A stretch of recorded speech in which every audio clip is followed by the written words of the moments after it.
Bonjour à tous, bienvenue à ce culte du 20 décembre, bienvenue aux familles, bienvenue aux personnes seules, on pense à vous, bienvenue aux jeunes et aux ados, bienvenue aux enfants, bienvenue aux personnes qui viennent peut-être pour la première fois sur ce live, soyez les bienvenus, restez jusqu'au bout, c'est important, il va se passer de belles choses.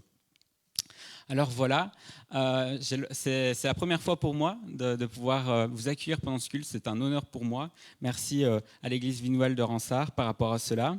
Alors au programme, on va commencer avec la louange, avec Sandrine et Laurette. On va aussi avoir le moment de la prédication avec notre pasteur Franck Kouachi. Et nous aurons les annonces comme à notre habitude à la fin du culte. Alors, justement, ce culte-ci, c'est le dernier avant Noël et c'est l'avant-dernier de l'année.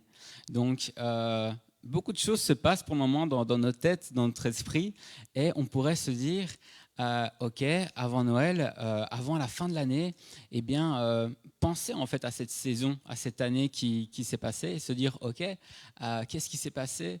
Pourquoi est-ce qu'on pourrait peut-être être reconnaissant envers Dieu. Et j'aimerais juste avant qu'on prenne un moment dans la louange, réfléchir à cela et remercier Dieu.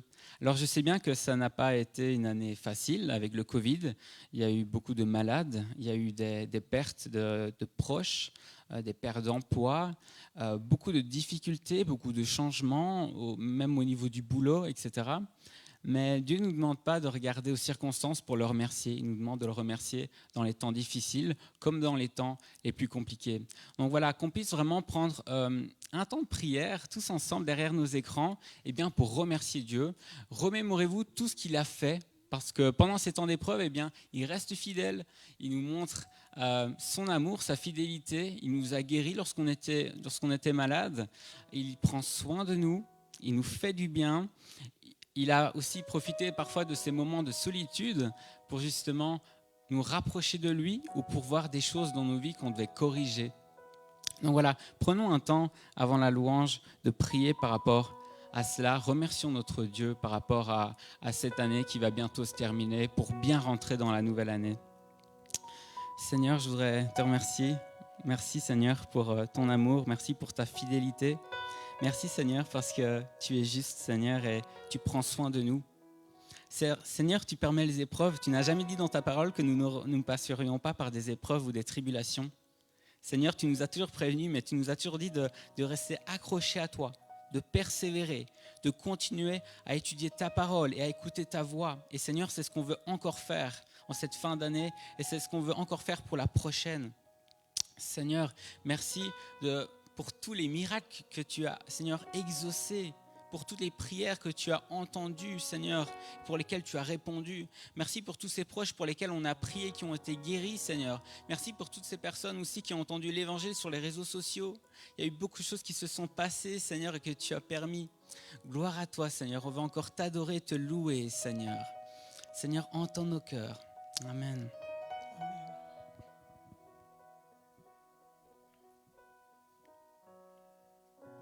Alors on va chanter « Ouvre les yeux de mon cœur, ouvre les yeux de mon cœur, je désire te voir ».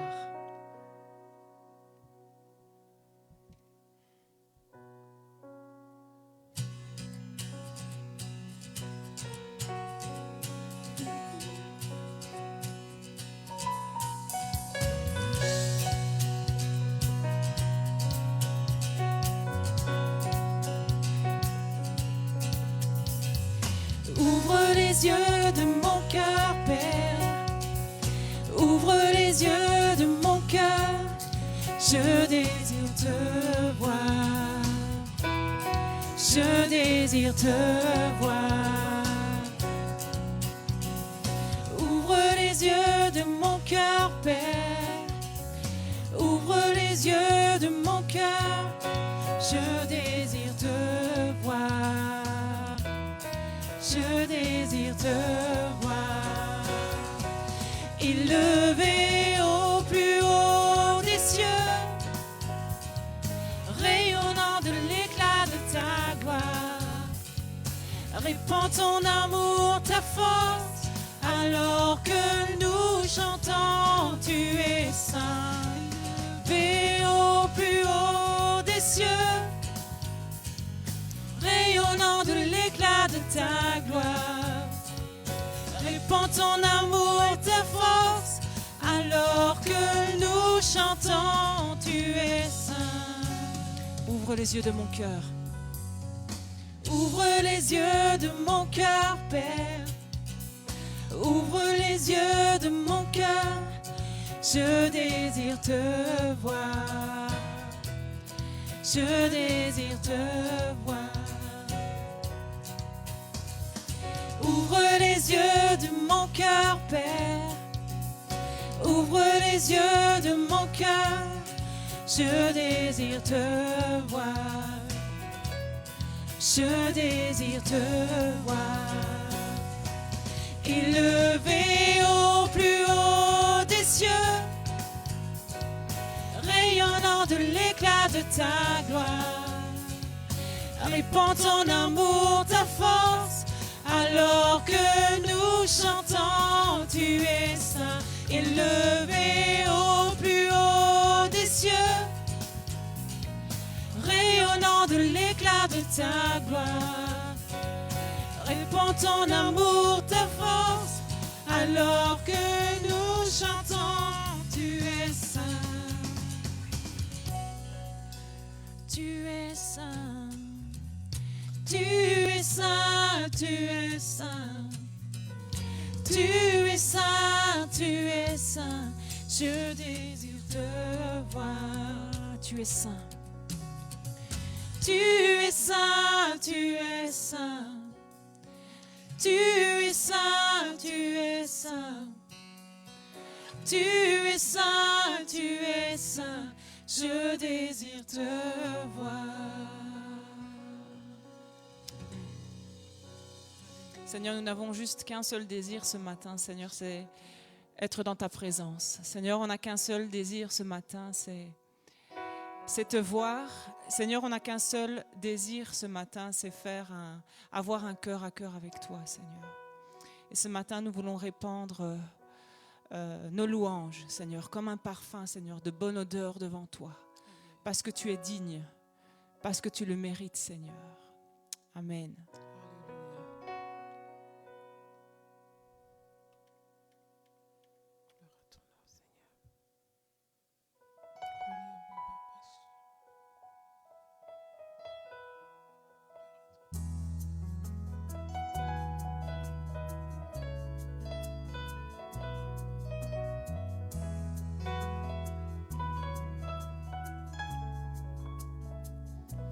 Au-dessus des puissances, au-dessus des rois, au-dessus de la nature et de la création, au-dessus de tous les plans des hommes sages, bien avant le monde tu existais. Au-dessus des royaumes, au-dessus des trônes, au-dessus des merveilles que ce monde a connues, par-dessus tous les trésors de la terre, rien ne peut mesurer ta valeur. Crucifié, seul abandonné, tu as souffert, méprisé, rejeté, telle une rose, foulée par nos pieds. Tu m'as sauvé, tu m'as aimé par-dessus tout.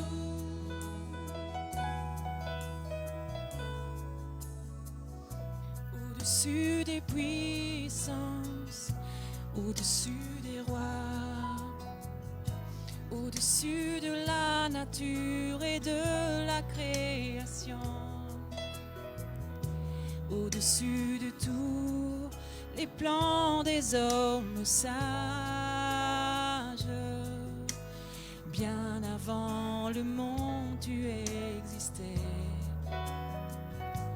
Au-dessus des royaume, au-dessus des trônes, au-dessus des merveilles que ce monde a connues, par-dessus tous les trésors de la terre, rien ne peut mesurer ta valeur. Crucifié, seul abandonné, tu as souffert, méprisé, rejeté, telle une rose foulée par nos pieds. Tu m'as sauvé, tu m'as aimé,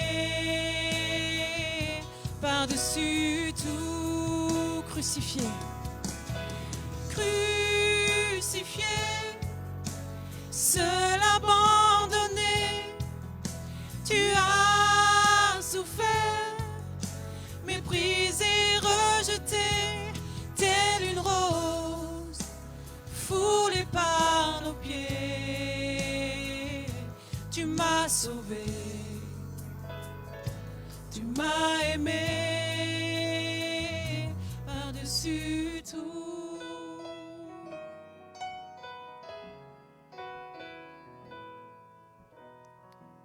Seigneur, merci Seigneur. Je veux juste te louer. Nous voulons te louer, Seigneur, t'adorer ce matin.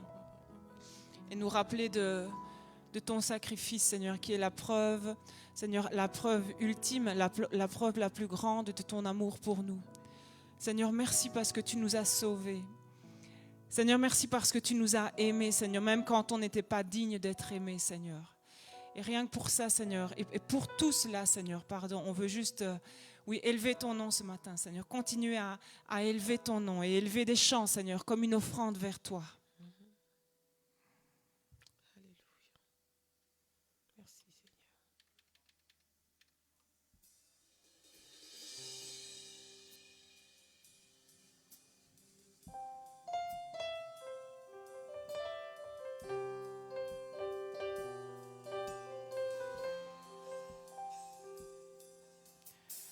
Rien n'a plus de splendeur que l'éclat de ton amour. Il n'y a point d'ombre en ta présence.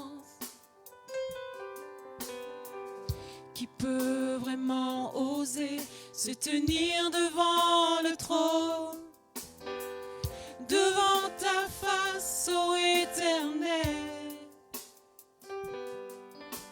C'est par ta grâce et c'est par ton sang, ô Jésus, que je viens. J'élève un chant comme une offrande vers toi, mon roi. Nul ne mérite ces louanges ici-bas. Seigneur, reçois l'honneur et la gloire qui t'est due. Reçois mon offrande, ô Jésus.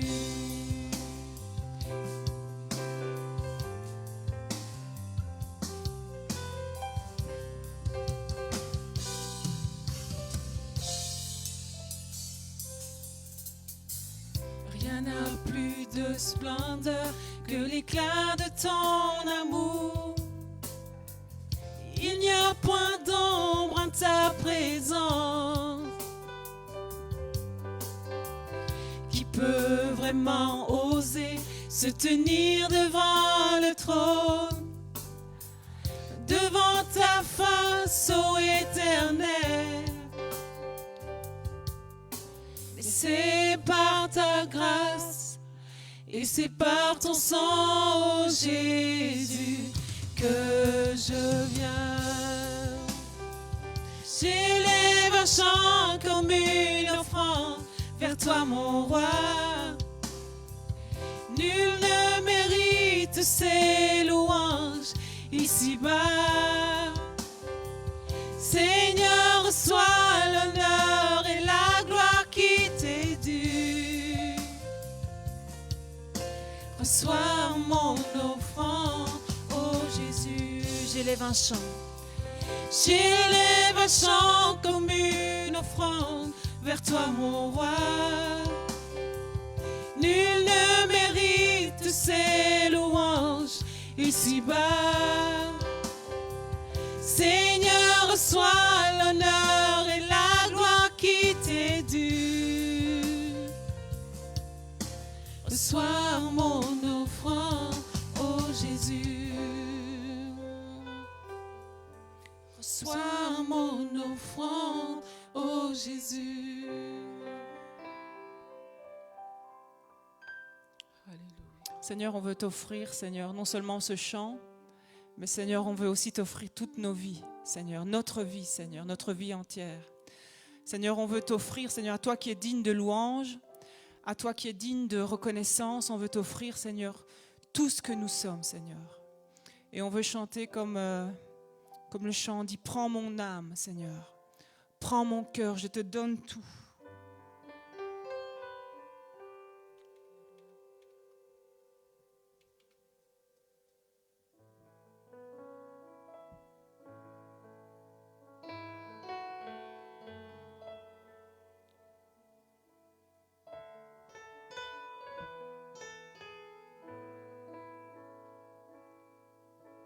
Je te donne mon cœur,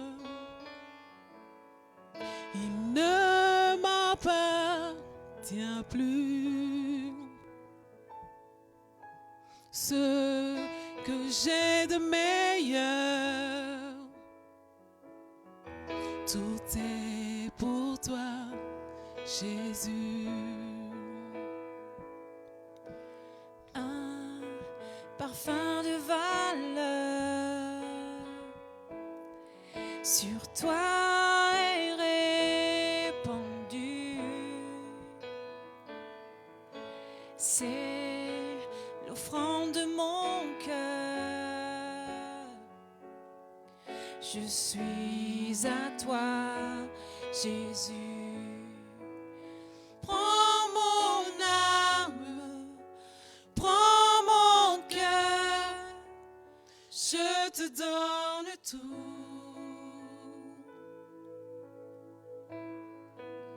Prends ma vie, me voici, je te donne tout. Mon cœur est à toi, tout à toi.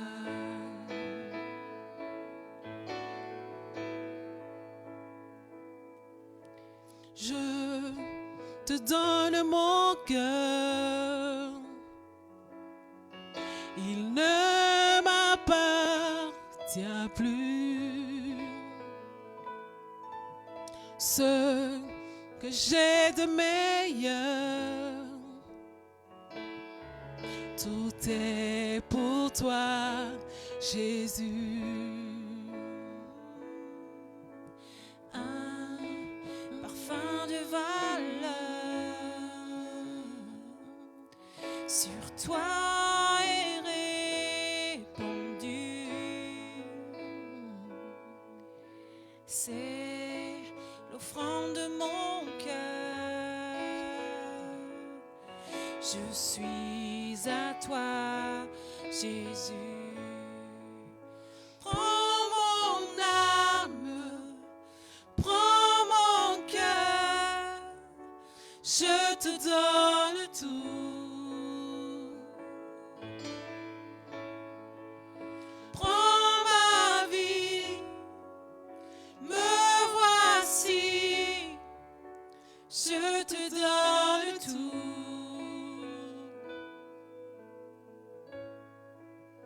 Mon cœur est à toi,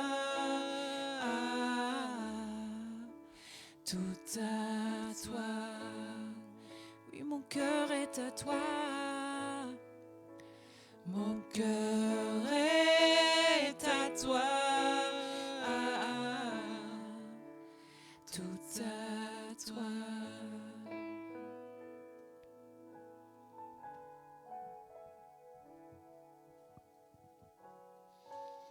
Seigneur, il est dit dans ce chant, je te donne mon cœur, il ne m'appartient plus, ce que j'ai de meilleur, tout est pour toi Jésus. Et je veux vraiment dire Amen, Seigneur, à ces paroles. Et Seigneur, je veux vraiment tout te donner, Seigneur. Je veux vraiment, Seigneur, qu'on puisse tous tout te donner, Jésus. Alors, je ne sais pas si vous l'avez déjà fait, peut-être que vous l'avez déjà fait, le fait de donner votre cœur à Dieu, le fait de lui donner le meilleur, parce que tout ce qu'on a, tous les talents, le meilleur de nous-mêmes, c'est lui qui a permis qu'on l'a. Et c'est juste la moindre des choses de lui rendre. Alors, si vous l'avez déjà fait, eh bien, persévérez là-dedans. Continuez à lui donner le meilleur. Continuez à lui donner votre cœur. Si par contre, eh bien, vous êtes peut-être dans des moments plus compliqués avec Dieu, vous êtes peut-être dans un froid spirituel, ou c'est peut-être quelque chose que vous avez fait dans le passé, mais qui n'est plus trop actuel, eh bien, il n'est jamais trop tard pour recommencer, pour renouveler cela, pour redonner à nouveau votre cœur et tout ce que vous avez de précieux entre les mains de Dieu. Mais ne faites pas ça juste parce que vous chantez ce chant. Faites-le en sachant très bien pourquoi vous voulez le faire. Pourquoi est-ce que vous voulez donner votre cœur à Dieu? Prenez vraiment une décision qui est réfléchie et non sous le coup de l'émotion. Sachez aussi ce que vous donnez à Dieu. Qu'est-ce que vous donnez à Dieu? Et si peut-être vous n'avez jamais encore donné bien, votre cœur à Dieu et tout ce que vous avez de plus cher à Dieu, eh bien, je vous invite vraiment à le faire parce que quand on le fait, on a une paix immense. On est rempli d'amour et on peut juste, waouh, on est dans une relation proche avec Dieu, une relation d'amour. C'est vraiment une relation d'amour qu'il cherche avec nous. Seigneur, je te prie vraiment pour toutes ces personnes, Seigneur, et pour même nous-mêmes ici dans l'Église, vraiment que tu puisses nous aider, Seigneur, à continuellement, Seigneur, te donner notre cœur, te donner tout ce qu'on a de meilleur. On veut, Seigneur, te plaire, Seigneur. On ne veut pas te donner les petites miettes de notre temps, les petites miettes qui restent sur notre compte, Seigneur, bancaire, sur les petites choses qu'on peut faire pour servir. On veut vraiment, Seigneur, te donner vraiment la première part, Seigneur. Aide-nous à cela, Seigneur, si c'est compliqué. Et Seigneur, même dans les moments difficiles, on veut continuer à le faire, Seigneur. On ne veut pas, Seigneur, te donner notre cœur juste en fonction des circonstances, juste quand ça va bien. On veut te le donner à tout moment. Amen.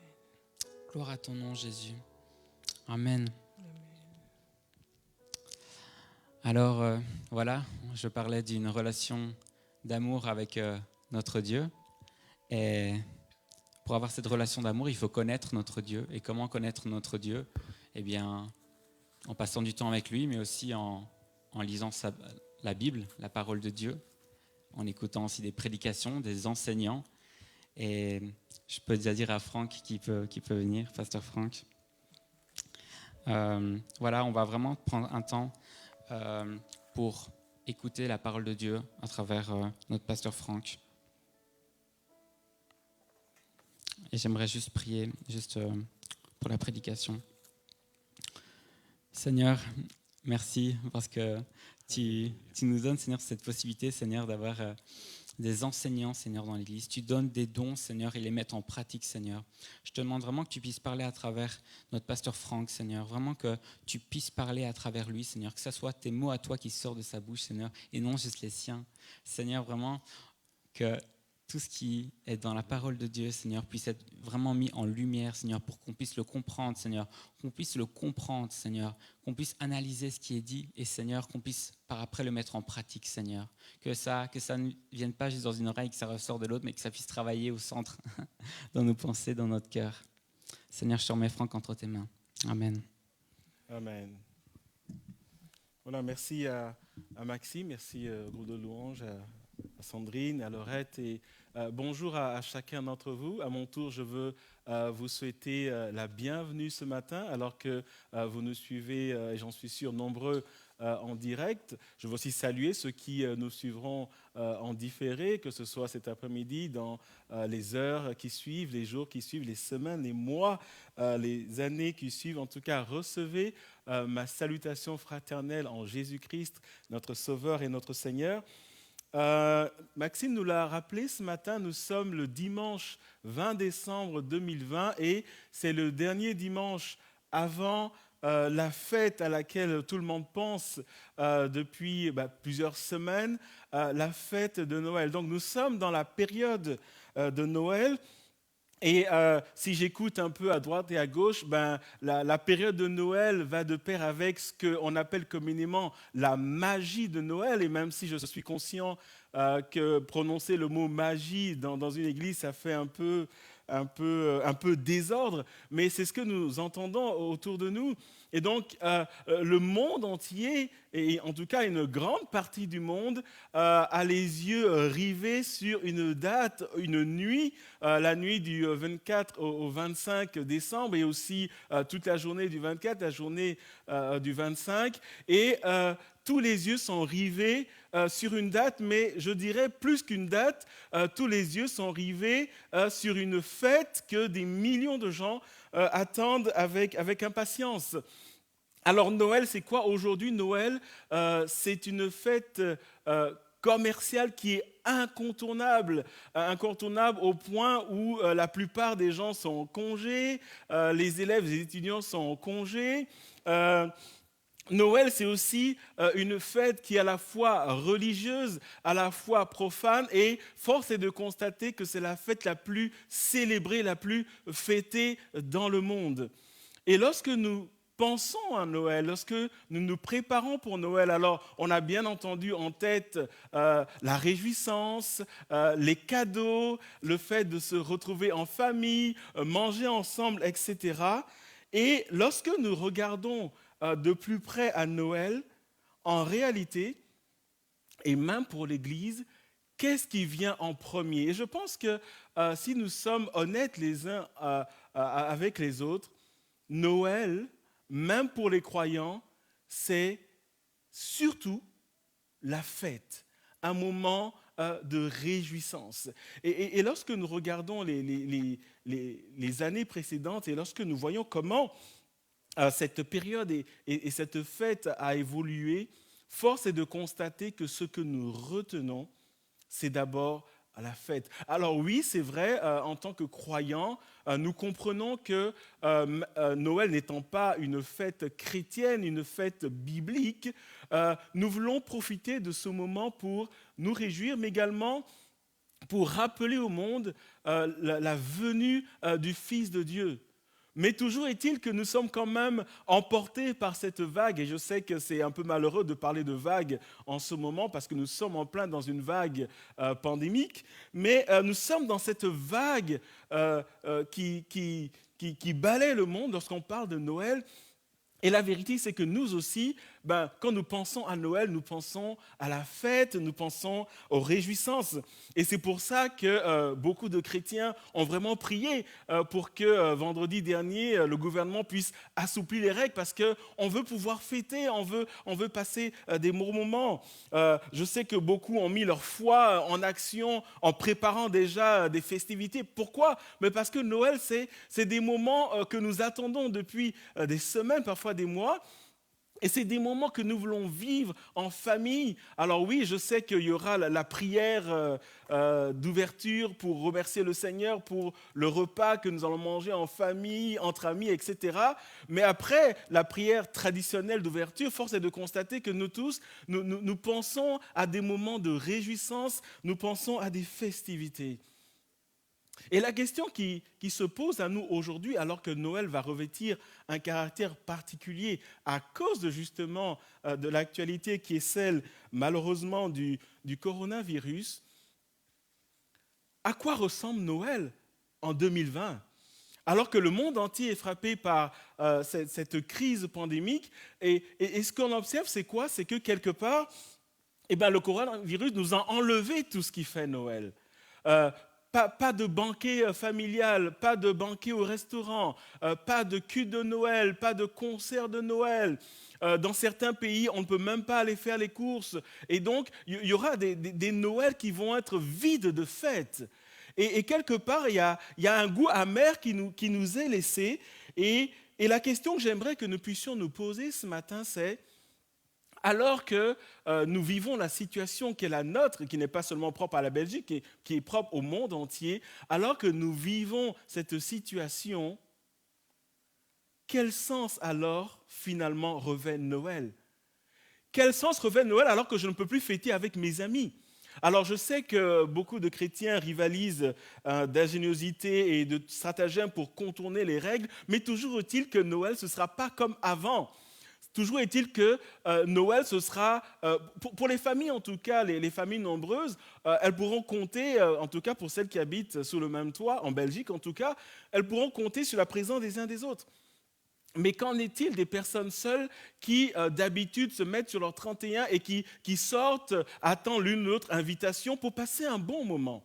Et le point pour nous ce matin, c'est, alors que nous sommes dans la frénésie de Noël, dans cette vague qui est là, quel sens revêt Noël pour nous aujourd'hui ? À quoi rime Noël sans fête, sans réjouissance ?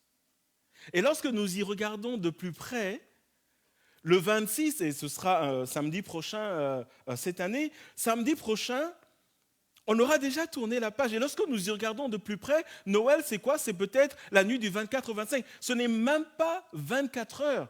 Pour les plus fêtards, on va dire, c'est 24 heures évolues. Et puis c'est tout. Et la question, c'est pourquoi mettons-nous tant de force, tant d'énergie, tant de frénésie, je dirais, tant d'espoir en quelques heures de réjouissance ? C'est tellement ancré en nous que ceux d'entre nous qui malheureusement vivent seuls, pour elles, c'est un moment de déprime parce que cette année, elles ne pourront pas sortir.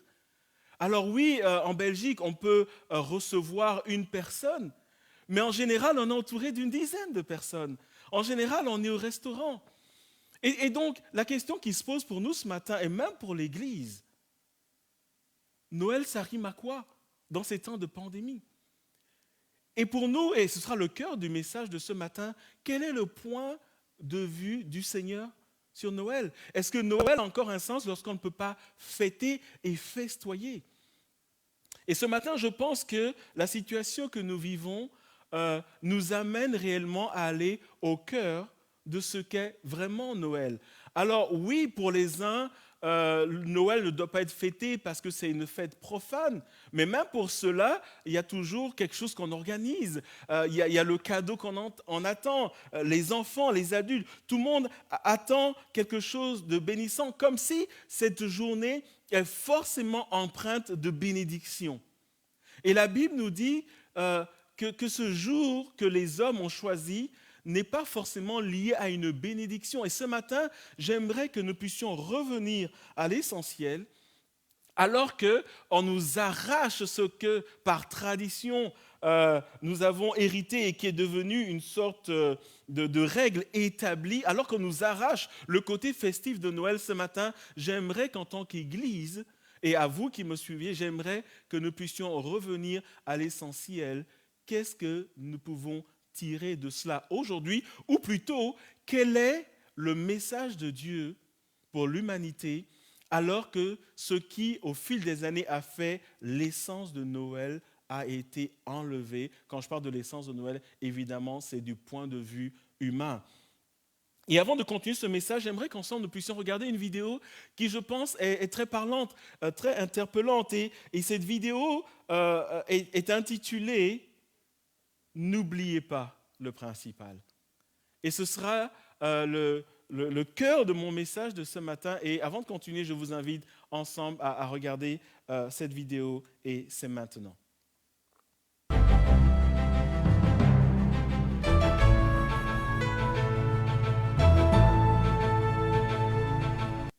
Bonjour, aujourd'hui mon histoire s'intitule « N'oubliez pas le principal ».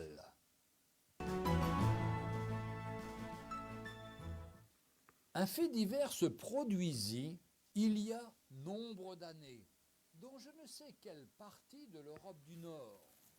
Le seigneur du lieu avait attendu fort longtemps une descendance. Ses vœux venaient enfin d'être exaucés par la naissance d'un beau garçon. Une grande cérémonie se déroulait dans l'église voisine, un froid matin d'hiver. On organisa un grand banquet et de multiples réjouissances aussitôt après dans le château du Seigneur. Au milieu du repas, quelqu'un s'inquiéta du héros du jour. le nouveau-né de quelques semaines. On voulait le voir, l'admirer, s'extasier à son sujet. On dépêcha une servante pour le chercher. L'enfant n'était pas dans son berceau. Où pouvait-il bien être? Nul ne l'avait vu depuis le début du festin. Il est vrai qu'il y avait tellement de choses à faire. Sans doute l'avait-on éloigné du bruit de la fête et reposait-il au calme à l'autre bout du château. Mais dans toutes les pièces de ce dernier, l'enfant était introuvable. Finalement, quelqu'un se souvint de l'avoir vu au retour de l'église, encore tout emmitouflé dans ses vêtements, sur la longue table dans le hall du château. C'est sur cette table que les invités avaient déposé leur épais manteau avant d'entrer dans la salle du festin. Il y avait là tout un amoncellement de vêtements. On les enleva en hâte. L'enfant était bien là. Il était retrouvé. Oui, mais il était mort, étouffé. Cette histoire que l'on m'assure être vraie n'est-elle pas pour beaucoup celle de la fête de Noël? On se réjouit, on s'amuse, on festoie, mais on a oublié la raison de cette fête. On a mis de côté, parfois même étouffé peut-être, sans le vouloir d'ailleurs, celui que Dieu a donné au monde, son Fils Jésus-Christ. Pourtant, il est venu pour sauver du désespoir, du péché, de la mort, afin de donner à la vie son sens, son éternité, pour ouvrir le chemin de la communion avec Dieu. Lui faire place, c'est faire place au pardon, à l'amour, à l'espérance.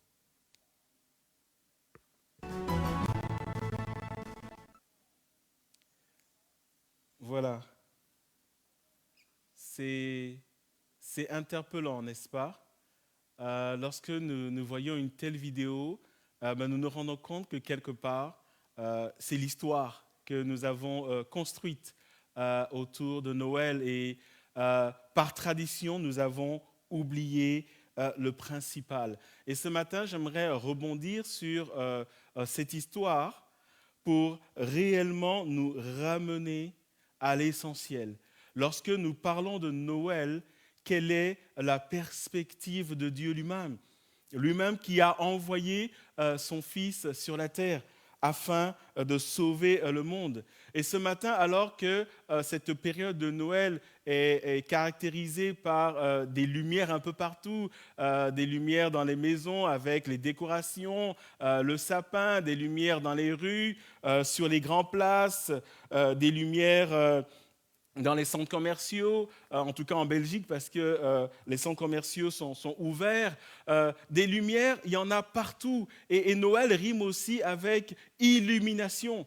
Et ce matin, en parlant de lumière, j'aimerais que nous puissions parler de la lumière, elle qui vient nous visiter et qui ne s'arrête pas seulement, en tout cas qui n'est pas circonscrite à la nuit du 24 au 25, une lumière qui ne s'arrête pas au 25 et qui disparaît le 26, une lumière qui, nous allons le voir, visite le monde et une lumière qui habite dans nos cœurs tous les jours.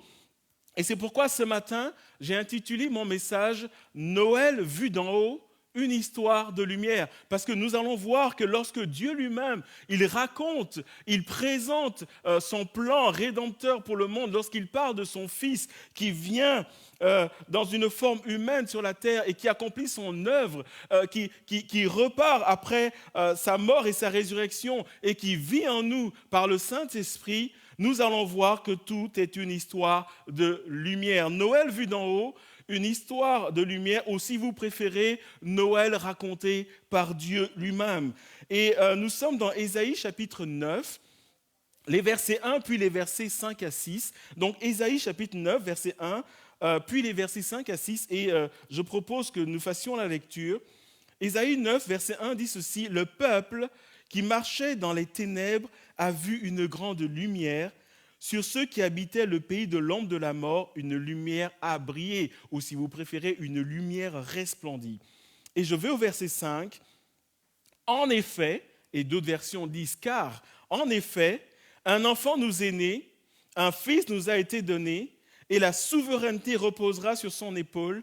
On l'appellera merveilleux conseiller, Dieu puissant, Père éternel, prince de la paix. Le verset 6, étendre la souveraineté, donner une paix sans fin au trône de David et à son royaume, l'affermir et le soutenir par le droit et par la justice, dès maintenant et pour toujours.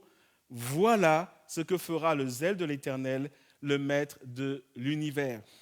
Noël vu d'en haut, une histoire de lumière, ou Noël raconté par Dieu le Père lui-même, sur base de Ésaïe chapitre 9, les versets 1 et 5 à 6. J'aimerais ce matin toucher 3 points. Le premier point, une lumière s'est levée, où nous allons prendre le temps de regarder de plus près le verset 1.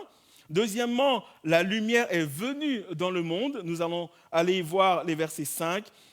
Et enfin, vous êtes la lumière du monde. Noël, du point de vue de Dieu, c'est une histoire de lumière. Une lumière qui se lève, une lumière qui vient dans le monde et une lumière qui habite en chacun d'entre nous. Le premier point donc, une lumière s'est levée. Ésaïe chapitre 9, verset 1, que je vais relire maintenant. Le peuple qui marchait dans les ténèbres a vu une grande lumière. Sur ceux qui habitaient le pays de l'ombre de la mort, une lumière a brillé, ou si vous préférez, une lumière resplendit. Et lorsque nous ouvrons Matthieu chapitre 4, nous voyons que Matthieu reprend la prophétie d'Ésaïe, une prophétie qui a été donnée des centaines d'années avant que Matthieu, dirigé par le Saint-Esprit, ne nous livre son héritage, son témoignage, ce qu'il a vécu, ce qu'il a expérimenté lui-même. Et nous sommes dans Matthieu chapitre 4, les versets 12 à 16. Lorsqu'il apprit que Jean avait été arrêté, Jésus se retira en Galilée. Il quitta Nazareth et vint habiter à Capernaum, ville située près du lac dans le territoire de Zabulon et Nephtali, afin que s'accomplisse ce qu'avait annoncé le prophète Ésaïe, territoire de Zabulon et de Nephtali, route de la mer, région située de l'autre côté du Jourdain, Galilée à la population étrangère. Le peuple assis dans les ténèbres a vu une grande lumière, et sur ceux qui se trouvaient dans le pays de l'ombre de la mort, une lumière s'est levée. Une lumière s'est levée. Avant de continuer, j'aimerais que nous regardions de plus près ce passage qui semble être une simple prophétie, mais qui est tellement riche d'enseignements. D'abord, on nous parle d'un peuple. Ésaïe parle d'un peuple qui marche dans les ténèbres, mais Matthieu, lorsqu'il reprend la prophétie, il va préciser que ce peuple est assis dans les ténèbres.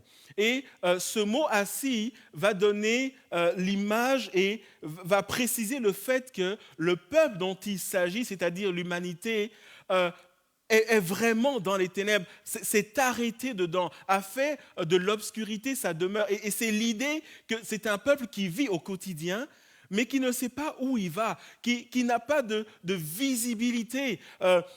C'est l'image d'un peuple qui fait de l'obscurité son quotidien. Et c'est l'image d'un peuple qui est tellement loin de Dieu, qu'il est dans l'obscurité, qui se complaît dans l'obscurité et qu'il n'y a aucun espoir d'en sortir. Et c'est le peuple qui est assis où vraiment il y a un stop qu'on marque dans l'obscurité, dans les ténèbres. Le mot ténèbres fait référence à l'obscurité. Et pour nous, aujourd'hui, qu'est-ce que l'obscurité ? Dans la parole de Dieu, chaque fois qu'on parle de ténèbres ou d'obscurité, on fait référence au mal, à la souffrance ou, si vous voulez, à l'ignorance. Pourquoi au mal et à la souffrance ? Parce que chaque fois que dans la Bible, le mot ténèbres ou obscurité est utilisé, ça fait référence à de la violence, à des hommes qui sont violents les uns envers les autres. Et aujourd'hui, lorsqu'on regarde autour de nous, nous sommes encore dans un monde qui est empreint de violence. Regardez les événements au cours des mois passés, lorsque, un peu dans le monde entier, les forces de police ont été prises à partie à cause de ce qu'on appelait les violences policières. Des nations entières se sont levées pour protester. Quand je reste sur le registre de la violence, pensez aux violences faites aux femmes, pensez à ces jeunes filles qui sont violentées, pensez à ces statistiques effrayantes qui nous montrent que pendant ce temps de pandémie, on n'a jamais vu autant de violences conjugales. Notre monde est marqué par la violence. Il y a aussi des familles qui sont déchirées, il y a des réfugiés, des étrangers qui ne sont pas accueillis. Le monde est empreint de violence, même dans l'Église, dans les relations frères et sœurs. Il y a de la violence dans la manière dont on se parle, la manière dont on se comporte les uns envers les autres. Il y a des familles qui sont complètement divisés, déchirés.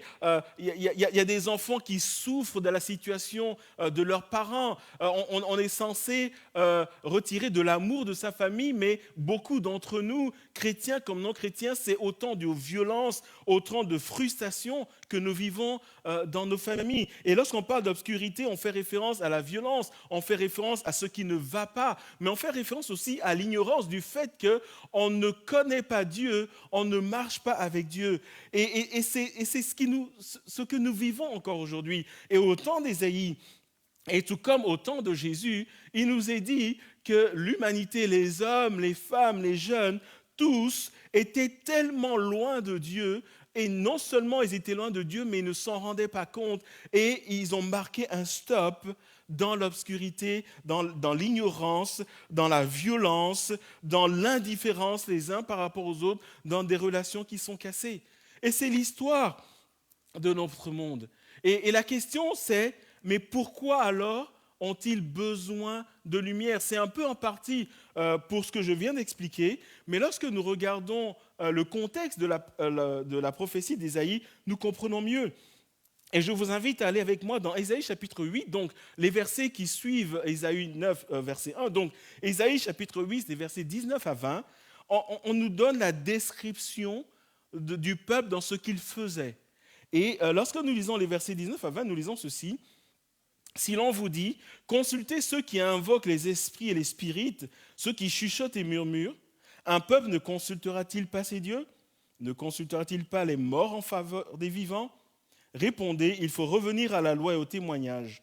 Si on ne parle pas de cette manière, il n'y aura pas d'aurore pour ce peuple. » En d'autres termes, la voie que trouve bonne le peuple, c'est le fait d'aller consulter les esprits. Et lorsque nous lisons ça dans la Bible, nous avons l'impression que c'est un truc qui est bon pour le temps d'Ésaïe. Mais je vous invite à regarder les chiffres. Notre monde, de plus en plus, parce que étant angoissé, étant dans la crainte, des hommes et des femmes de plus en plus vont consulter les morts, vont vers ce qu'on appelle des diseuses de bonne aventure. Et surtout, en ce temps pandémique, la question que les gens se posent, c'est qu'adviendra de mon avenir? Qu'adviendra-t-il de moi, de mes enfants, de mon travail, de mon business? Et les gens vont vers des personnes qui peuvent leur dire de quoi sera fait leur lendemain. Les gens n'ont jamais autant été allés voir des personnes qui vont leur prédire l'avenir. Et c'est quelque chose qui est dans notre quotidien, dans notre région ici à Charleroi, mais également ailleurs. Ce n'est pas propre à Charleroi, où nous allons aller consulter les cartes, où les uns vont aller consulter telle personne, dis-moi ce que disent les astres. Les gens vont vers leur horoscope. Et tout ça, ça naît de l'angoisse que vivent les gens. Et cela est encore plus accru en ce temps de pandémie. Qu'est-ce que je vais devenir ? Et même pour certains chrétiens, combien de fois au cours de ces dernières semaines, je n'ai été contacté en me posant la simple question, « Pasteur, est-ce que tu crois que nous sommes arrivés à la fin des temps ?» Pourquoi cette question m'est posée ? Parce que les gens se disent, « Mais est-ce que cette pandémie marque la fin ? Est-ce qu'après cette pandémie, il n'y a plus rien pour nous ?» Et cela dénote d'une certaine angoisse que vivent les gens. Et quand les gens sont angoissés, qu'est-ce qu'ils font ? Ils ont besoin d'être rassurés et ils vont aller voir des gens qui apparemment peuvent leur prédire l'avenir. Et quand nous continuons au verset 21 et 22, la parole de Dieu va plus loin décrire l'état du cœur des gens et qui également l'état du cœur de nos contemporains ce matin.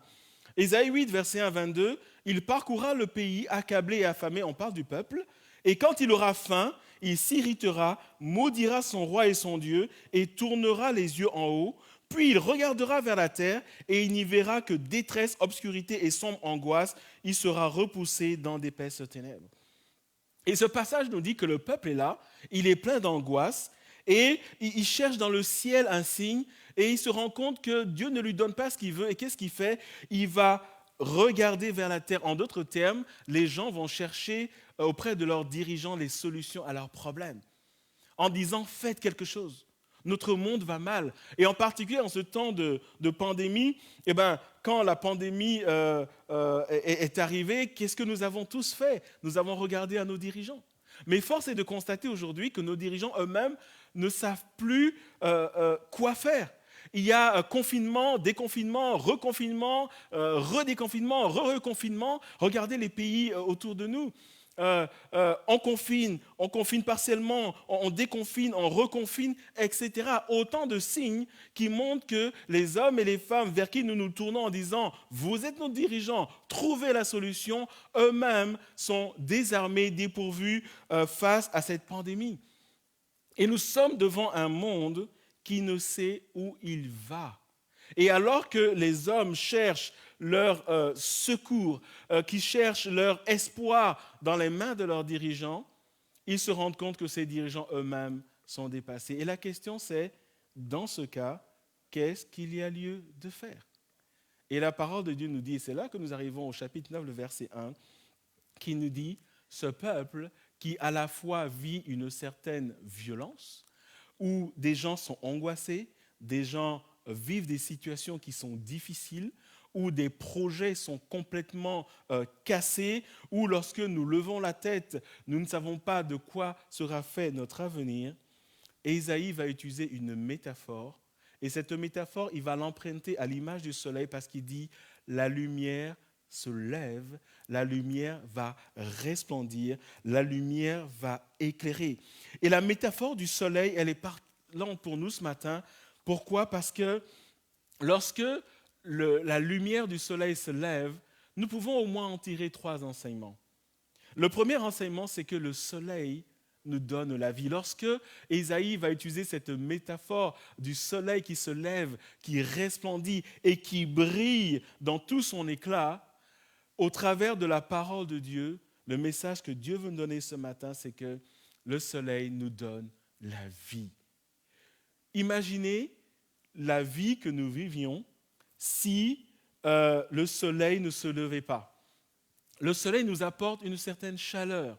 Et par cette chaleur, le soleil va nous communiquer la vie. S'il n'y avait pas le soleil, nous serons tous congelés, frigorifiés. Le soleil va apporter une certaine douceur. Le soleil va permettre aux arbres et aux plantes de pouvoir pousser. Le soleil apporte un rayonnement. Le soleil va apporter un agrément. Le soleil est source de vie. Et lorsque nous nous tournons vers la parole de Dieu, il est dit que Dieu est la source de la vie. Lorsque le soleil se lève sur nos vies, lorsque Dieu vient à notre rencontre au travers de son Fils, le Seigneur nous communique la vie parce qu'il est lui-même l'auteur de la vie.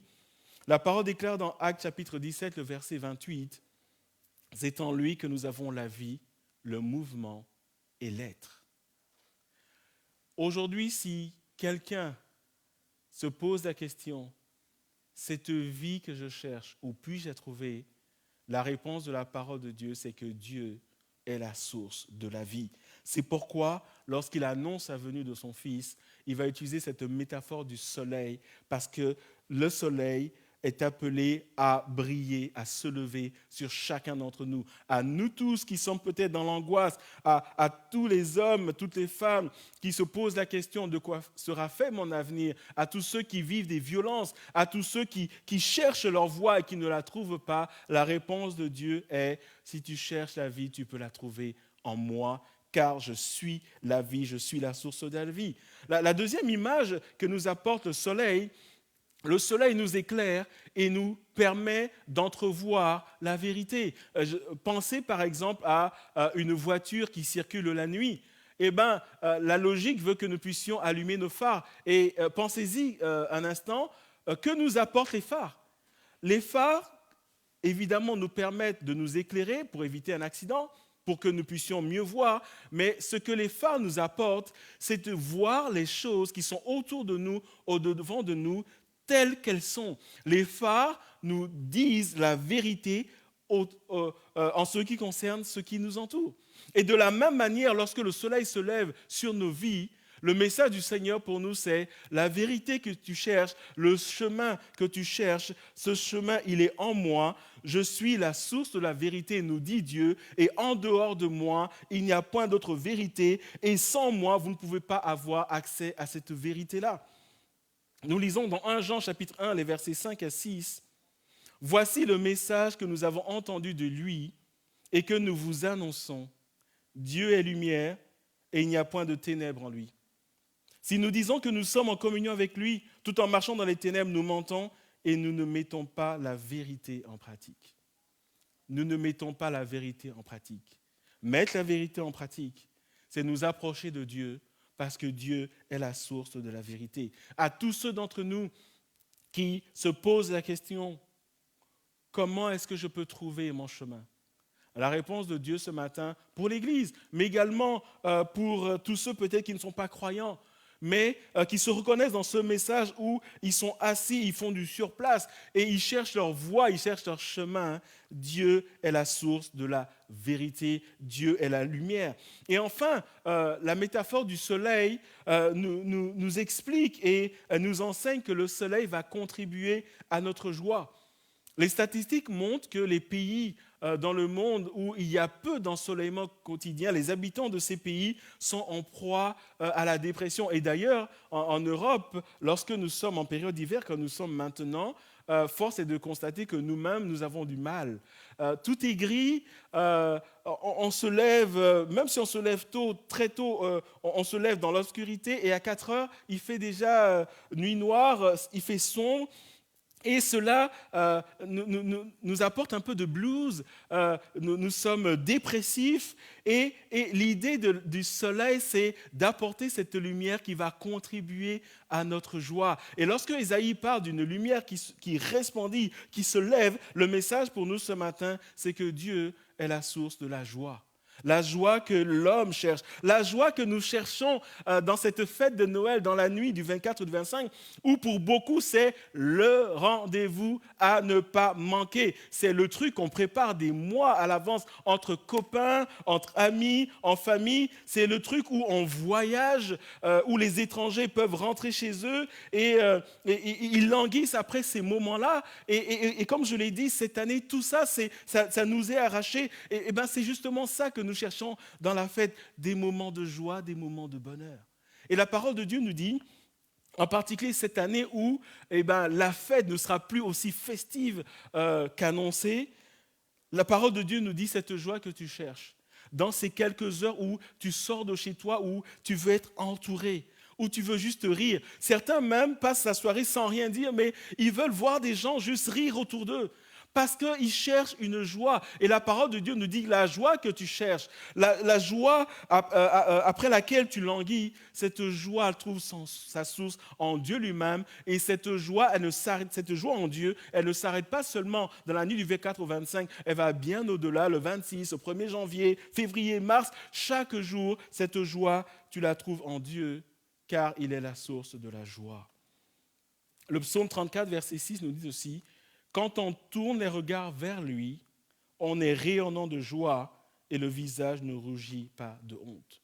Et l'image de tourner les regards vers Dieu, c'est de tourner les regards vers lui et de se laisser envahir par l'éclat de sa lumière, parce que sa lumière va nous communiquer la joie. La lumière se lève, elle nous communique la vie, Dieu en est la source. Elle nous montre la vérité, Dieu en est la source. Elle contribue à notre joie, Dieu en est également la source. Et la question que nous devons nous poser ce matin, alors que du point de vue de Dieu, la venue de son Fils, c'est une lumière qui se lève dans ma vie, dans ta vie. La question ce matin, c'est comment cette lumière, elle se lève. Et ça m'amène à mon deuxième point, et nous sommes au verset 5. En effet, Ésaïe annonce que la lumière va se lever. Elle va resplendir. Elle va resplendir dans la vie d'hommes et de femmes qui sont assis dans les ténèbres, où ils sont mal en point, où rien ne va, où ils sont angoissés, où ils ne trouvent pas le chemin, ils ne savent pas quoi faire, ils sont déçus par leurs dirigeants qui n'arrive pas à leur apporter ce réconfort, cette joie dont ils ont besoin et après laquelle ils languissent, la parole de Dieu dit que la manifestation de cette lumière, elle se trouve en une personne et c'est mon deuxième point, la lumière est venue dans le monde. Et regardons ensemble comment la lumière est venue dans le monde. Le verset 5 dit, en effet, la version Louis II va dire car, conjonction de coordination, mais en effet, donc, Ésaïe dit, je vous parle d'une lumière qui se lève, et bien voilà comment elle se lève. En effet, un enfant nous est né, un fils nous a été donné. Et je m'arrête là. Et nous avons ici l'idée de cadeau dont nous parlons. Et je sais que sous la plupart des sapins, il y a déjà plusieurs cadeaux qui sont emballés. Je sais que les compagnies de transport sont à pied d'œuvre, travaillent pratiquement 24 heures sur 24 parce qu'il y a toujours des gens qui s'y prennent au dernier moment et il y a toujours ces offres attractives. Moi, quand je prends mon téléphone chaque jour, je reçois des annonces de je ne sais pas où, je n'ai jamais été sur ces sites, où on me dit les derniers cadeaux, les last minutes. Parfois, je me dis, mais comment est-ce qu'ils m'ont retrouvé sur celle-ci je suis allé? Il y a autant d'invitations pour dire le cadeau, n'oublie pas, il te faut le cadeau. Si tu n'as pas le cadeau, Noël, ce ne sera pas bien, il n'y aura pas la joie, etc.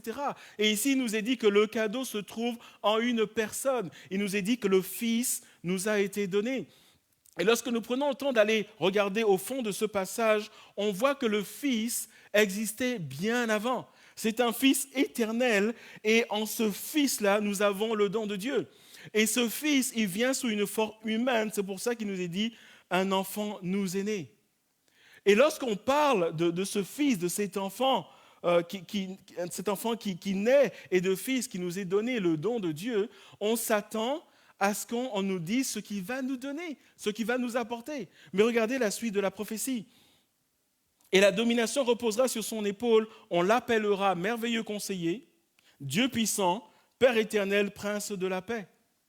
Et étant de la souveraineté, donner une paix sans fin au trône de David et à son royaume, l'affermir, le soutenir par le droit et par la justice, dès maintenant et pour toujours, voilà ce que fera le zèle de l'Éternel, le maître de l'univers. De vous à moi, quand on lit cela, on se dit, c'est tout. On s'attendait au bonheur à profusion, on s'attendait à ce que nos vies soient transformées. On nous dit, d'accord, qu'un enfant va naître. On nous dit qu'un fils, on comprend que c'est le Fils éternel de Dieu qui nous est donné. Jusque-là, tout va bien. Et il est où le cadeau? On nous parle jusque de lui. On parle de sa description. On nous dit merveilleux conseiller, Père éternel, prince de paix, Dieu puissant. Et c'est tout. Et on est censé se satisfaire de cela. Frères et sœurs, ce qui paraît quelque chose de vraiment limité, en réalité a une profondeur spirituelle que je vous invite à découvrir avec moi ce matin et qui va donner tout le sens de la venue du Fils de Dieu sur la terre. Remarquez avec moi que en parlant de ce Fils qui est le don de Dieu, on parle de 4 titres qu'il a. Et chacun de ces titres, en réalité, sont des attributs de Dieu lui-même. Et chaque titre est composé de 2 mots. Merveilleux conseiller, Dieu puissant, Père éternel, prince de la paix. Et lorsque nous prenons le temps, et il faudrait plus d'un message pour décortiquer ces 4 titres qui sont donnés à Jésus, le Fils de Dieu, il faudrait plus d'un message, mais ce matin, j'aimerais juste toucher des points essentiels. Pourquoi merveilleux conseiller? Pourquoi Dieu puissant? Pourquoi Père éternel? Et pourquoi le prince de la paix? Je vais commencer par le merveilleux conseiller. Le mot merveilleux est encore traduit par le mot admirable. Et l'idée du mot qui a été traduit, c'est le même mot qui est traduit par prodige, celui qui fait des miracles. Et lorsqu'il nous est parlé de conseiller, le conseiller, c'est, par exemple, prenons chacun d'entre nous, prenons des responsables, ou lorsque vous appelez quelqu'un, vous dites, j'aimerais te demander un conseil. Pourquoi nous demandons un conseil? L'idée d'un conseil, c'est d'être éclairé sur quelque chose. Je demande conseil à quelqu'un parce que, de mon point de vue, il connaît le chemin.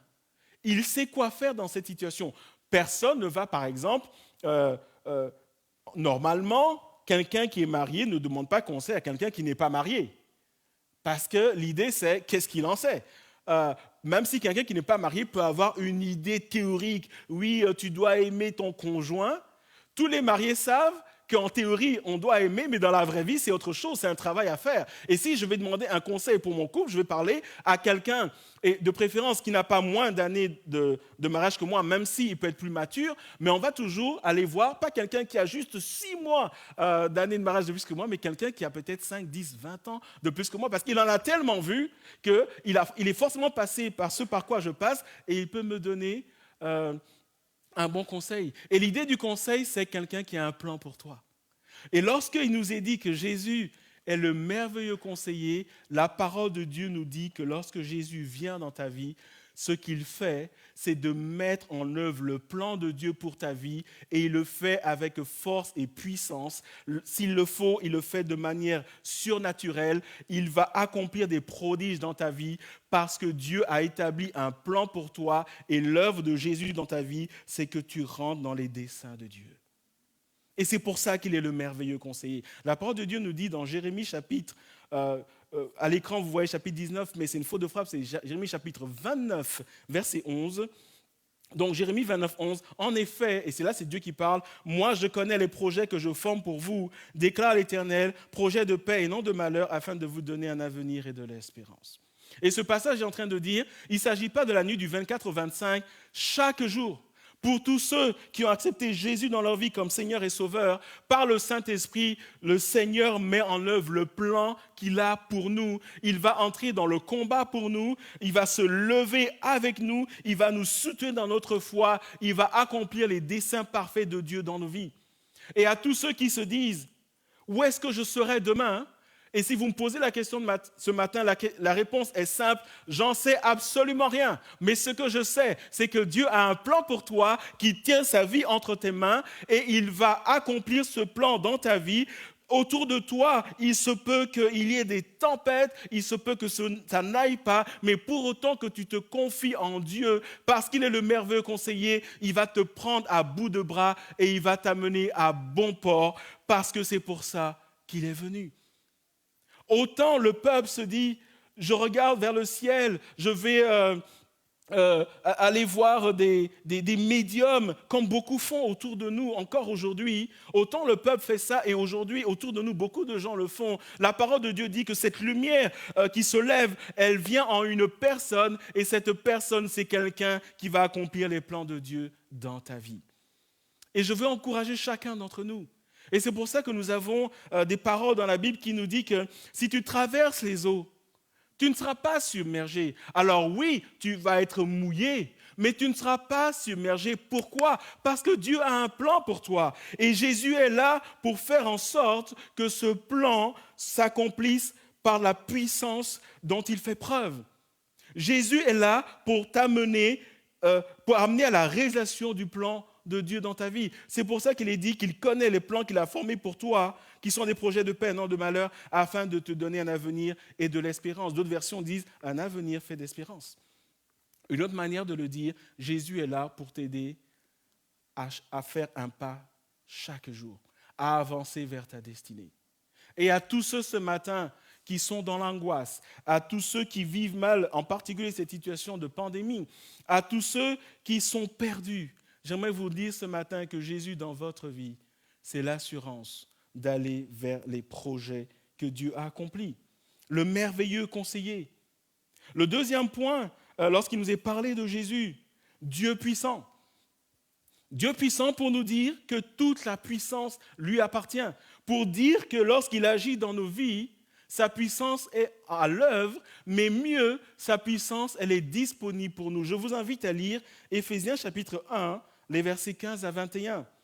Éphésiens 1, 15 à 21, lorsque Paul écrit à cette église qui est à Éphèse, une église qu'il a visitée, et une église où il s'est passé tellement de prodiges. Je vous invite à lire Actes chapitre 19, par exemple, une église où il y a eu des signes, des prodiges, où des gens qui faisaient justement de la magie, de la divination, ont été visités par la puissance de Dieu. Et la Bible dit qu'ils sont venus et ils se sont débarrassés de tout cela parce qu'ils ont vu la lumière de Dieu. À cette église, Paul va écrire et va dire ceci, qui est tellement actuel pour nous. Et j'aimerais que nous lisions attentivement ce passage, parce que lorsqu'il nous est dit que Jésus est le Dieu puissant, ça veut dire qu'il y a quelque chose qui est rendu disponible pour nous ce matin. Éphésiens 1, 15 à 21 nous dit ceci.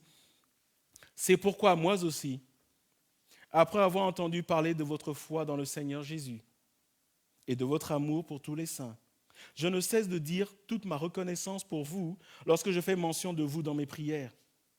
Je prie, et regardez le sujet de la prière de Paul, je prie que le Dieu de notre Seigneur Jésus-Christ, le Père de gloire, vous donne un esprit de sagesse et de révélation qui vous le fasse connaître. Nous voyons ici la lumière, la révélation. Verset 18, et il dit, je prie qu'il illumine les yeux, la lumière. Paul dit, je prie chaque jour. Et Paul, quelque part, il dit, Seigneur, ouvre leurs yeux. Ils doivent saisir cette vérité spirituelle. Tes enfants doivent le saisir, c'est tellement important. Verset 18, je prie qu'il illumine les yeux de votre cœur pour que vous sachiez 3 choses. Premièrement, quelle est l'espérance qui s'attache à son appel? Deuxièmement, quelle est la richesse de son glorieux héritage au milieu des saints? Et troisièmement, très important pour nous ce matin, quelle est l'infinie grandeur de sa puissance qui se manifeste avec efficacité par le pouvoir de sa force envers nous qui croyons.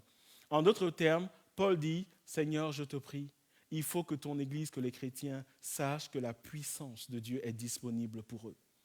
Il faut qu'ils sachent et qu'ils réalisent qu'ils sont vainqueurs en Jésus, qu'ils marchent chaque jour de victoire en victoire. Et c'est comme si Paul disait à ce couple qui passe par des moments difficiles, à ceux qui sont sous des attaques, à ceux qui ont l'impression que l'enfer s'est levé contre eux, à tous les jeunes qui sont mal dans leur peau, qui en sont venus à détester leurs parents, à tous ceux qui sont dans des conflits, à tous ceux qui vivent des situations difficiles, des situations conflictuelles, à tous ceux qui vivent des choses difficiles avec leurs voisins, leurs collègues, etc. Paul dit, Seigneur, je prie pour qu'ils ne soient pas dans l'amertume, qu'ils ne soient pas accablés, qu'ils ne soient pas dans la défaite, mais montre-leur qu'il y a une puissance qui est disponible. Et cette puissance, le verset 20 nous le dit, cette puissance, il l'a déployée en Christ, quand il l'a ressuscité, l'a fait asseoir à sa droite dans les lieux célestes, au-dessus de toute domination, de toute autorité, de toute puissance, de toute souveraineté, et de tout nom qui peut être nommé non seulement dans le siècle présent, mais encore dans le monde à venir. En d'autres termes, ce passage nous dit que la puissance de Dieu, mon frère, ma sœur, elle est disponible pour toi. Et pour que tu comprennes de quoi on parle, c'est la même puissance qui a ressuscité Christ d'entre les morts. Et pour que ce soit encore plus clair, cette puissance, ce qu'elle a fait, elle a élevé Jésus au-dessus du pouvoir des démons, au-dessus de Satan lui-même. Et cette puissance, elle est disponible pour toi. Ce passage ce matin est en train de nous dire, lorsque Jésus est le Dieu puissant, sa puissance, elle est disponible pour nous. Et ce matin, je veux appeler l'Église à se lever et à rentrer dans son appel. La puissance de Dieu, elle est disponible pour nous. Et c'est pourquoi il est dit dans Éphésiens chapitre 3, verset 20, vous ne l'avez pas à l'écran, Éphésiens chapitre 3, verset 20, qui nous dit, et je le paraphrase, je le cite de mémoire, à celui qui peut faire infiniment au-delà de ce que nous pensons ou imaginons. Et les lecteurs bibliques attentifs ont remarqué que j'ai sauté une partie du verset qui est fondamentale. Je viens de dire « Or, à celui qui peut faire infiniment au-delà de ce que nous pensons ou imaginons ». Et ce que j'ai sauté et qui fait la beauté et la puissance de ce verset, c'est cette phrase « par la puissance qui agit en nous ». Or, à celui qui peut faire infiniment par la puissance qui agit en nous, au-delà de ce que nous pensons ou imaginons. Frères et sœurs, la puissance de Dieu, elle est disponible. Elle est disponible pour nous faire entrer dans les promesses de Dieu. Pour que nous ne marchions pas la tête baissée, mais que nous réalisons notre position en Christ. Et à toutes les familles qui vivent des choses, à tous les couples qui passent par des moments difficiles. Je m'adresse à peut-être ces épouses qui pleurent parce qu'elles vivent des choses difficiles dans leur couple, à tous les maris qui voient leur couple partir en éclats, à tous les enfants qui voient leurs parents se déchirer, à tous les enfants qui vivent mal le confinement parce qu'ils sont obligés de vivre au quotidien dans leur famille. Et c'est des cris tout le temps, c'est des querelles, c'est des parents qui sont en froid. C'est des moments difficiles à tous les chrétiens qui vivent des choses, à ceux qui peut-être vivent la maladie, qui vivent l'opposition spirituelle. Je vous dis ce matin qu'il y a une puissance qui est disponible et Dieu nous appelle ensemble à nous lever et à remporter la victoire, à vivre la victoire qu'il a remportée pour nous au travers de son sacrifice à la croix. Il est le Dieu puissant parce qu'il y a un dépôt de puissance en nous. Et Paul prie afin que l'Église saisisse cela. C'est fondamental. Troisièmement, Père éternel. Et on est étonné de voir que le Fils de Dieu est appelé Père éternel. Et ici, lorsqu'on parle de Père éternel, ce n'est pas pour dire que Jésus est le Père, même si nous savons que nous connaissons le mystère de la Trinité, mais c'est pour mettre l'accent sur le cœur que Jésus a pour chacun, un cœur de père, un cœur qui aime, un cœur qui protège, un cœur qui pourvoit. Un père humain, qu'est-ce qu'il fait pour ses enfants? Naturellement, un père, il n'a de cesse que d'aimer ses enfants. Je parle d'un père comme Dieu le veut, parce que tout en disant cela, je suis conscient que beaucoup n'ont pas expérimenter l'amour d'un père. Je sais qu'il y a des familles qui sont dysfonctionnelles, mais je parle ici d'un père comme Dieu le veut. Et un père, c'est quelqu'un qui protège, qui pourvoit. Un père, c'est quelqu'un qui aime. Un père, c'est quelqu'un qui rassure. Je sais qu'en ce qui me concerne, quand je suis devenu père, ma vie a changé. Je ne sais pas d'où c'est venu, mais je me suis rendu compte que autant quand je me suis marié, ma vie a changé, où mon épouse concentrait toute mon attention à cause de l'amour que j'avais pour elle, mais quand je suis devenu, que j'ai toujours pour elle d'ailleurs, mais quand je suis devenu père, je me suis rendu compte que réellement ma vie elle a changé. Je me suis rendu compte que même quand je ne prie pas pour moi, je prie pour mes enfants. Et quand je suis là, je me dis, mais comment je peux leur faire plaisir? Qu'est-ce que je peux faire pour leur avenir? Qu'est-ce que je peux mettre en place pour leur bien? Que ce soit des jeunes filles, des jeunes femmes épanouies. C'est ce que fait un père. Et il nous est dit ici que c'est un Père éternel, un Père qui a compassion, un Père Jésus a ce cœur de Père qui se manifestera dans nos vies chaque jour, jusqu'au bout. Et c'est pour ça qu'il est un Père éternel. Le psaume 103, les versets 13, elle nous dit ceci: comme un Père a compassion de ses enfants, l'Éternel a compassion de ceux qui le craignent. Car il sait de quoi nous sommes faits, il se souvient que nous sommes poussière. L'homme, ses jours sont comme l'herbe, il fleurit comme la fleur des champs. Lorsqu'un vent souffle sur elle, elle disparaît. Et la place qu'elle occupait ne la reconnaît plus.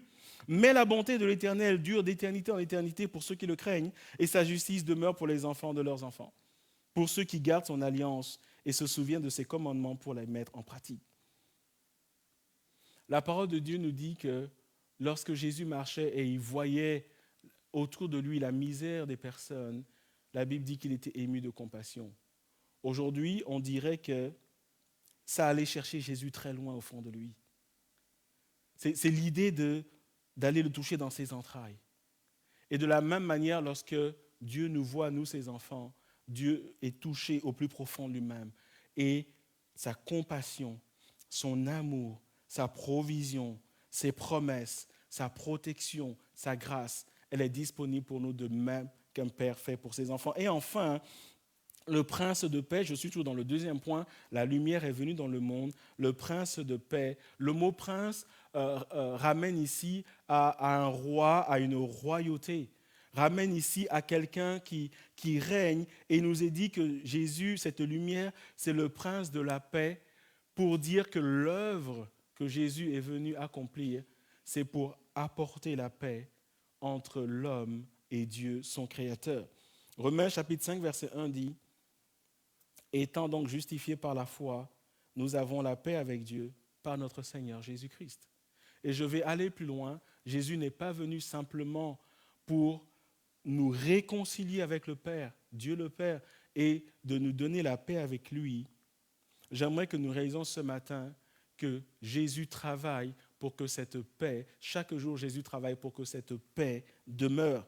1 Thessaloniciens chapitre 5, verset 23-24 dit que le Dieu de la paix vous conduise lui-même à une sainteté totale et que tout votre être, l'esprit, l'âme et le corps soient conservés irréprochables lors du retour de notre Seigneur Jésus-Christ. Regardez le verset 24. Celui qui vous appelle est fidèle, c'est aussi lui qui le fera. Ce passage est là pour nous dire, certes, nous avons notre part à faire. La parole de Dieu nous exhorte à mener une vie de sanctification, mais il nous est dit ici que Dieu ne nous laisse pas seuls dans le bateau. Alors que je fais mes efforts pour demeurer fidèle, il est dit que chaque jour que Dieu fait, chaque jour, son esprit est là pour me fortifier dans la foi. Et même lorsque je ne me rends pas compte, le Seigneur combat pour moi parce qu'il veut que j'arrive jusqu'au bout, que mon esprit, mon âme et mon corps soient conservés irréprochables pour le retour du Seigneur. Et c'est pour ça qu'il est le prince de la paix. Pas seulement lorsqu'il allait mourir à la croix, mais chaque jour, aujourd'hui, au moment où je vous parle, le Seigneur est là, le Seigneur travaille par son esprit, le Seigneur travaille chaque jour pour que cette paix avec son Père demeure et pour qu'un jour, je puisse rentrer dans l'éternité, parce qu'il m'appelle à vivre avec lui éternellement. Merveilleux conseiller, Dieu puissant, Père éternel, Prince de paix, c'est comme cela que cette lumière qui se lève se manifeste, elle est venue dans le monde. Et je termine ce deuxième point par un passage qui résume en réalité qui est Jésus. Jean chapitre 1, verset 1 à 13, un passage qui est très connu. Et nous retrouvons dans les écrits de Jean cette notion de lumière qui est vraiment mise en avant. Au commencement, la parole existait déjà. La parole était avec Dieu, la parole était Dieu. Elle était au commencement avec Dieu.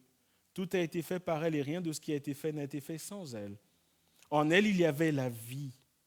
Et cette vie était la lumière des êtres humains. La lumière brille dans les ténèbres et les ténèbres ne l'ont point accueillie. Il y eut un homme envoyé par Dieu, son nom était Jean. Il vint comme témoin pour rendre témoignage à la lumière, afin que tous croient par lui. Il n'était pas la lumière, mais il vint pour rendre témoignage à la lumière. Regardez le verset 9. Cette lumière était la vraie lumière qui, en venant dans le monde, éclaire tout être humain. Elle était dans le monde et le monde a été fait par elle. Pourtant, le monde ne l'a point reconnue. Elle est venue chez les siens ne l'ont pas accueillie. Mais à tous ceux qui l'ont acceptée, à ceux qui croient en son nom, elle a donné le pouvoir, le droit de devenir enfants de Dieu, puisqu'ils sont nés non du fait de la nature, ni par une volonté humaine, ni par la volonté d'un mari, mais qu'ils sont nés de Dieu. Jésus est la lumière venue dans le monde.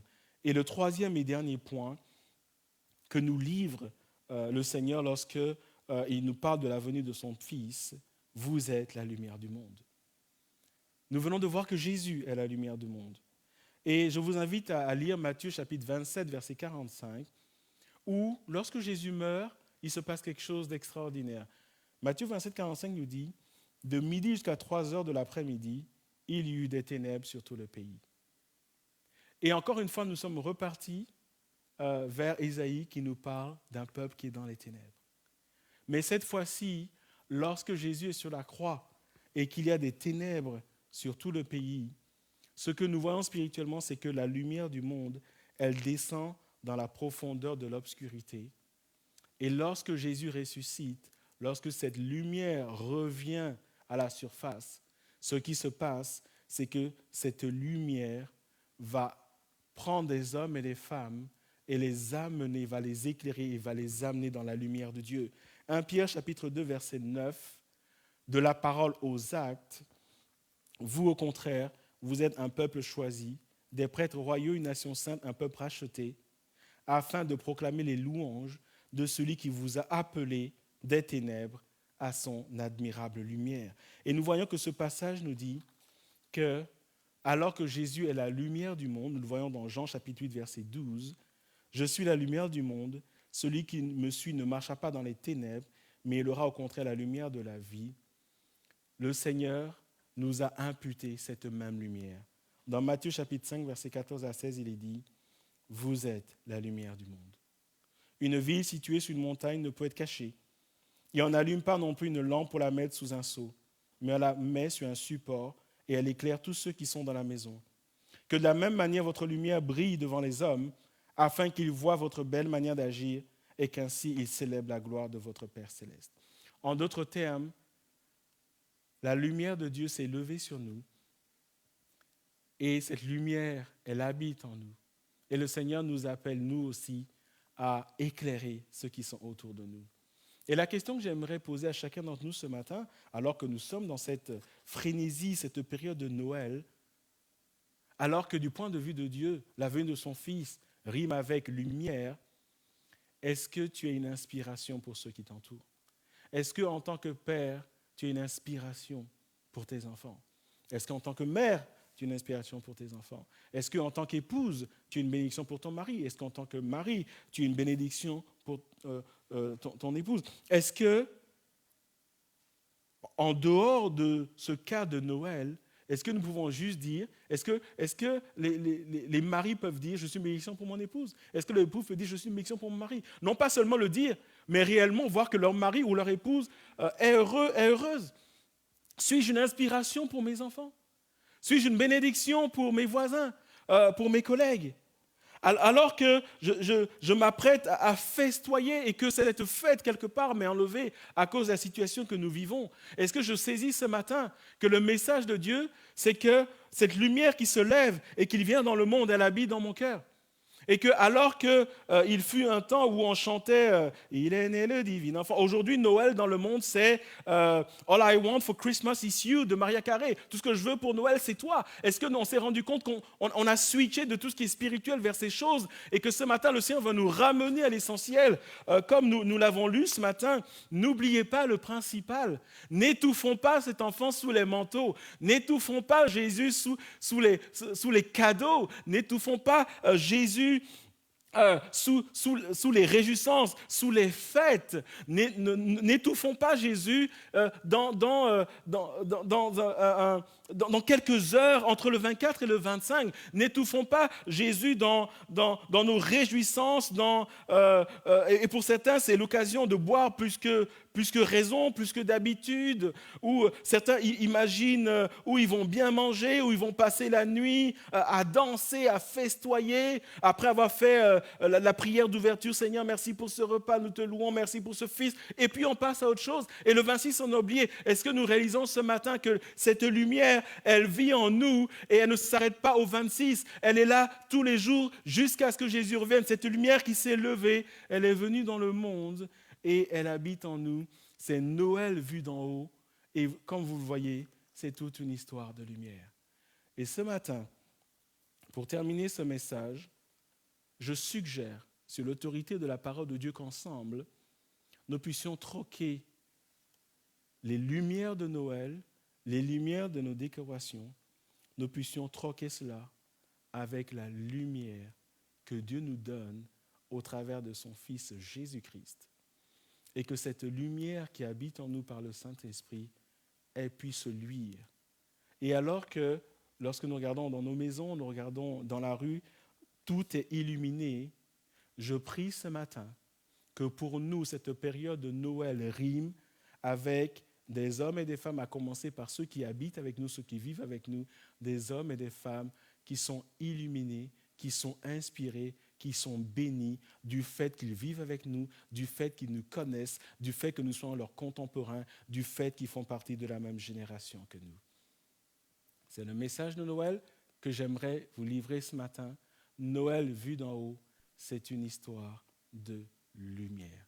Que Dieu vous bénisse ce matin. Je vous souhaite un joyeux Noël, un joyeux Noël illuminé de la lumière de Dieu. Que Dieu vous bénisse. Merci Franck pour ce message. J'espère que vous avez tous dit Amen derrière vos écrans. Alors qu'on puisse vraiment prendre le temps de digérer ce qu'on vient d'écouter, de ce qu'on vient d'entendre avec le pasteur Franck, qu'on puisse vraiment réaliser que Noël, eh bien, pour Dieu, c'est la lumière que Dieu a envoyé son Fils comme la lumière dans les ténèbres dans ce monde.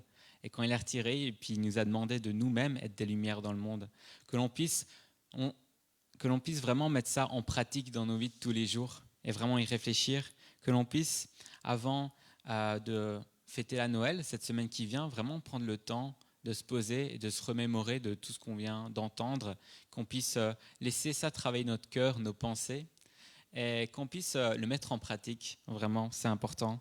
Alors, comme je l'avais dit déjà un petit peu au début, on a la chance d'avoir des enseignants dans cette église.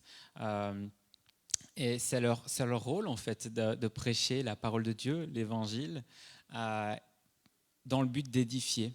le but de la prédication, eh bien, c'est d'édifier l'Église, de faire grandir, de faire croître.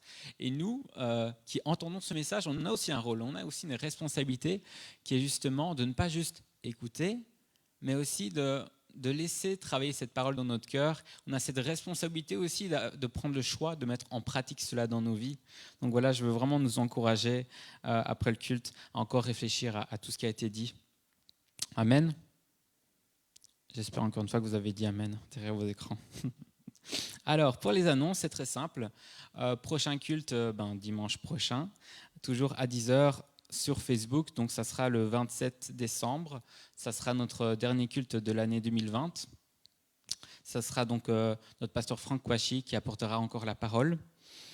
Le culte sera mis sur YouTube dans l'après-midi. Je voudrais remercier toutes les personnes qui ont participé à ce culte pour que ça soit possible. La louange, la technique, le multimédia, la sono. Et aussi, je tenais aussi à remercier Ming qui s'occupe à chaque fois de mettre les vidéos de culte sur YouTube. Voilà, eh bien, je vous souhaite de passer de très belles fêtes, un joyeux Noël. Passez un bon dimanche.